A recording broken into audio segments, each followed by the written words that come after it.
साहेब नमस्कार. नमस्कार. आपलं नाव सांगा. माझं नाव रवींद्र शाह योगरचे. अच्छा राहणार बावी तालुका जिल्हा बीड. साहेब मला सांगा, आता हे आपलं कांद्याची रोपवाटिका आहे बरोबर ना? हो.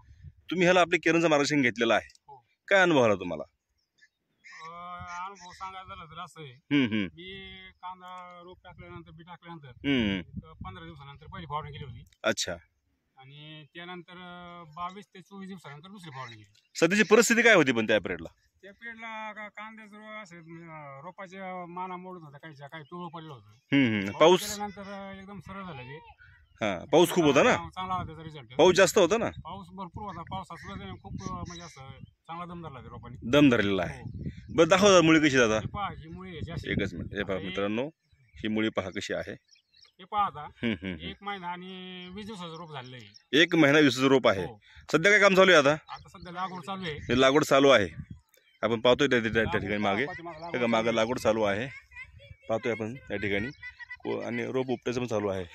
बरं रोप काढताना कसं वाटतं तुम्हाला? एकदम असं वाटतं मोकळं? रोप काढताना तशी अडचण नाही, एकदम भुसभुशीत राहतं. दाखवा बरं एक मिनिट जरा. हा, रोप काढा बरं एक मिनिट. हे बघा, हे उपटायला किती जरी झालं ना असं, हा तरी उपटायला त्याच्यामुळे फुगणार नाही, काय नाही. एकदम सहज तुम्ही रोप उपटता. सहज उपटतं असं आहे. थांबा एकच मिनिट. हा उपटा, परत उपटा. हे पहा. हे पहा, एकदम सहज उपटतं, त्याच्यामुळे फुडत नाही, काय नाही. मुळी खुडत नाही, महत्वाची मुळी खुडत नाही. भुसभुशीत राहून जातं. बरं तुम्ही आपण समाधानी आहात का? एकदम मस्त आहे. आता आपले शेतकरी बांधव जे आहेत कांदा उत्पादक, त्यांना तुम्ही काय सांगणार? लोकांना सांगणार तुम्ही? किरण टेक्नॉलॉजीचं पुरस्कृत हे औषध आहे, ते एकदम जबरदस्त आहे. रिझल्ट आहे समोर आहे. हा ते वापरायला काही हरकत नाही. धन्यवाद सर दिलेल्या माहितीबद्दल.